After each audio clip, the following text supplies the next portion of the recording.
Hello, everyone. Welcome to Purpose in Parenting. My name is Jessica Israel, and this is a podcast for those of us who have found or are finding our purpose in parenting. Just a quick disclaimer, this is real life for real parents. So if you hear a child in the background, you hear some noise, we will not be editing it out. And the purpose is to really relate, to talk about the truth of what we go through, and to really just have that conversation amongst ourselves with others who can relate. So it may not be perfect, but guess what? Life with kids never is. Now, let's get into our new episode. This episode is one to hopefully uplift you all today and maybe give you a couple of laughs. So we're going to talk about social media, or should we say social media parenting, fake parenting. I honestly don't even know what to call it, but just in general, social media and being a parent with regard to parental expectations, I guess I'll say. It's so interesting because when we see these accounts, whether they be on Instagram or Twitter or Facebook or Snapchat, I don't know. There's so many things, TikTok. There's so many social media venues now.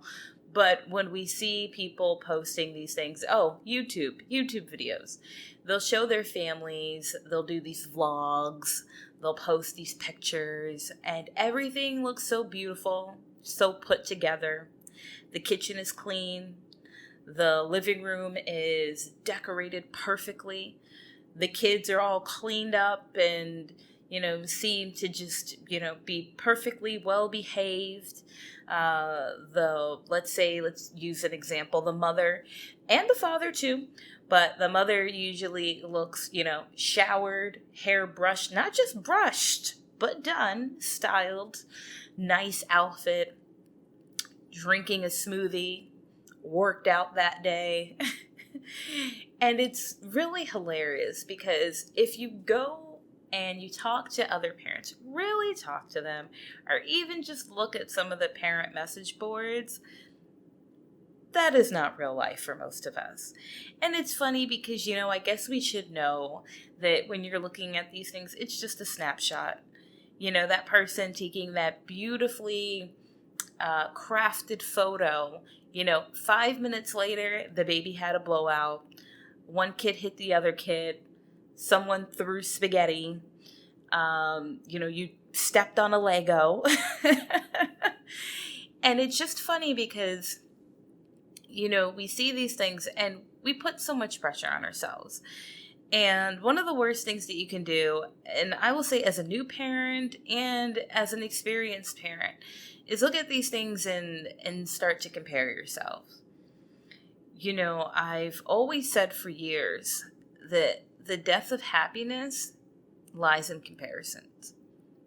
When you start looking at someone else's life and comparing yourself to theirs and saying, man, why isn't mine like that? There's nothing wrong with using someone else for an inspiration and saying, well, you know what? I think I want to try that. Or, I think I want to do this a little bit differently. I like the way they did that thing. There's nothing wrong with that. But don't compare yourselves. Social media does not tell the true story whatsoever. You'll see people tag and like and comment on each other and seem like they love each other so much it'll look like someone has a huge friend circle. Meanwhile, they haven't talked to that person on the phone in ages or really seen them. That one lunch photo that you saw, that was the one time they saw each other. Just different things like that. So don't be so hard on yourselves, guys. Don't be so hard on yourselves if you feel like, man, I haven't gone out to lunch in a long time. I haven't showered in 3 days because I'm a stay-at-home mom or a stay-at-home dad, and it's just been busy, and when I have a moment, I just need to go to sleep and crash. It's normal. It is absolutely normal.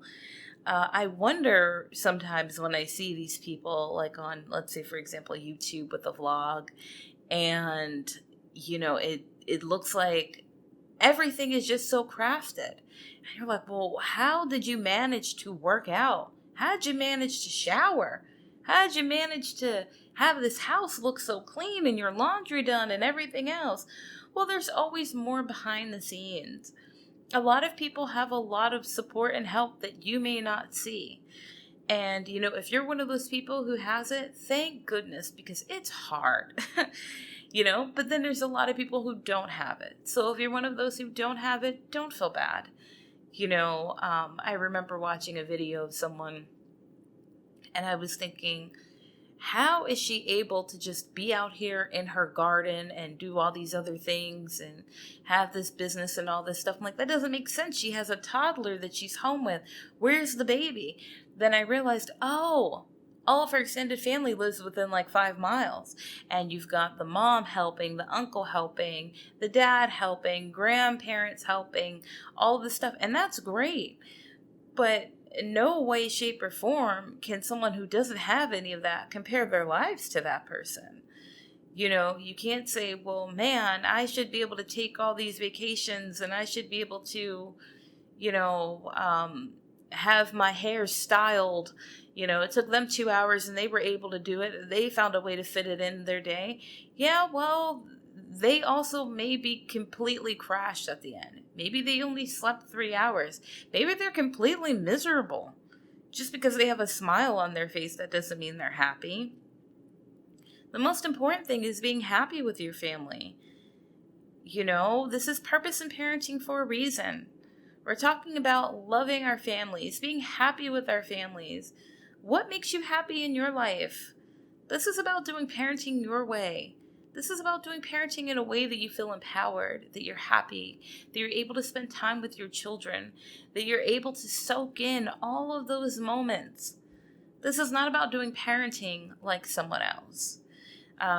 Some people, they have a really huge house and a yard and they're able to, take these trips with their kids and their families. And maybe you can't do that. And that's fine. So then you do what you can. Spread a blanket in the living room. If you only have a room that you have access to, and maybe you don't have a full apartment, just a little corner of that room, having time with your child there, playing with the blocks, doing something. Just tickling them, talking with them, even if they don't understand, if they're too young. Just having fun, making moments when you can.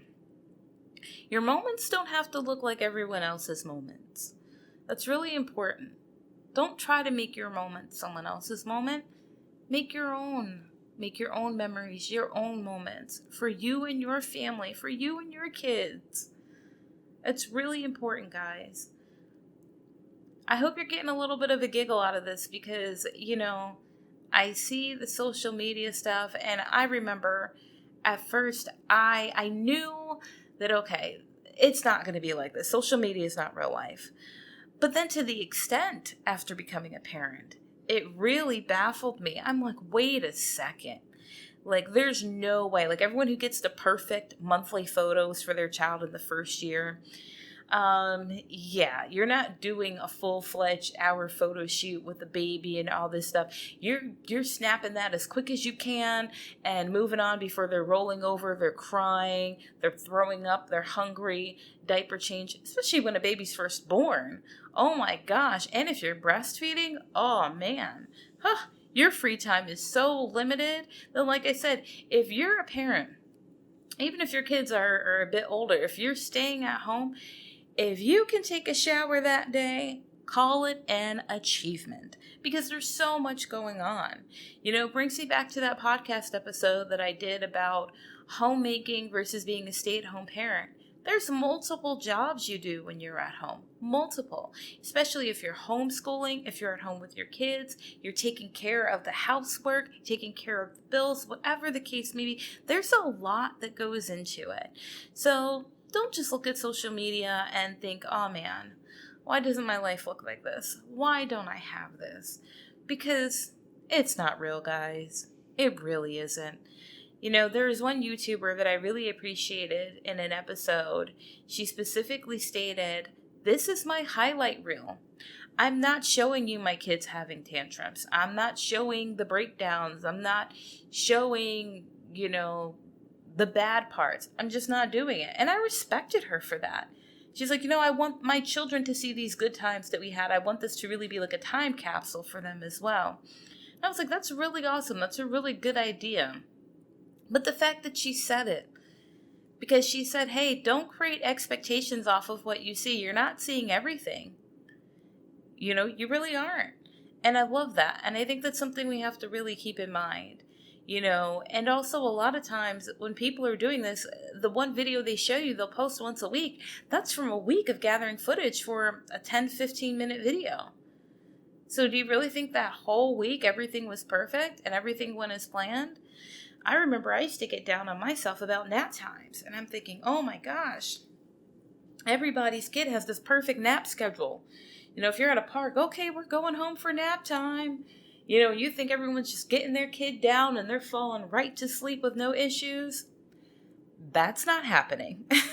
I'm sure many of you can relate.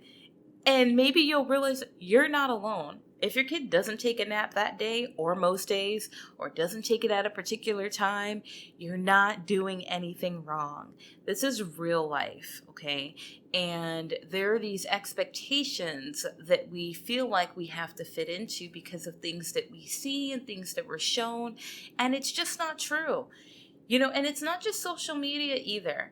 I feel like it's this parenting space that's kind of exploited, which is why I want my podcast to be a real space for parents where we're being realistic here. We're talking real life. We're not just talking ideals.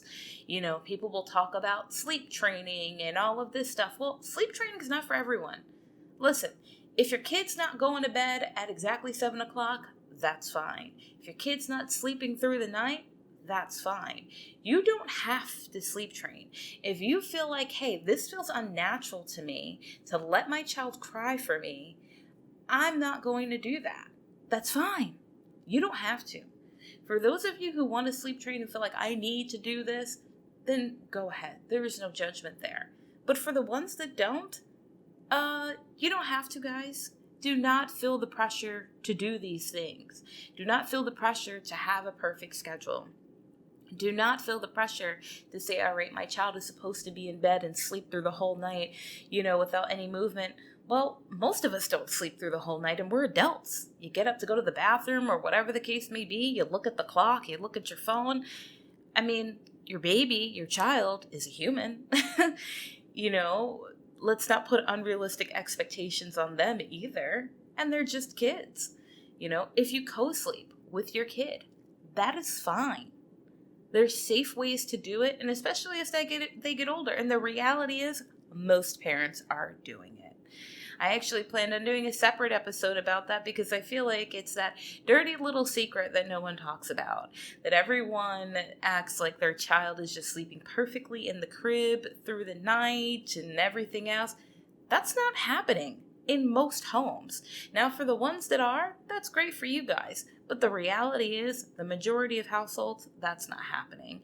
And that's why I always push for do what works for you. Do what works for you in the best interest of your family, for their safety, for your sanity. You have to do what works for you. Well, let me close this one out, guys. Like I said, I kind of want to get into those other subjects a little bit more in a separate podcast where I can really dedicate more to that about co-sleeping and co-sleeping safely, and really how most families end up really co-sleeping and they just kind of don't talk about it. So that way you know that you're not alone and it's not strange, it's not weird, there's nothing wrong. You're not failing as a parent because your kid's not sleeping in their own bed or going to bed at a particular time. But again, guys, social media is not real. Don't compare yourself to someone else's highlight reel. Thank you so much for listening to our podcast today. I really appreciate the support. If you would like to get in touch or stay connected, please visit us on our Twitter or Instagram at Purpose in Parent. Also, if you're interested and would like to send a personal donation, because this is a labor of love, my Cash App is Torah Blessed, TORAHBLESSED.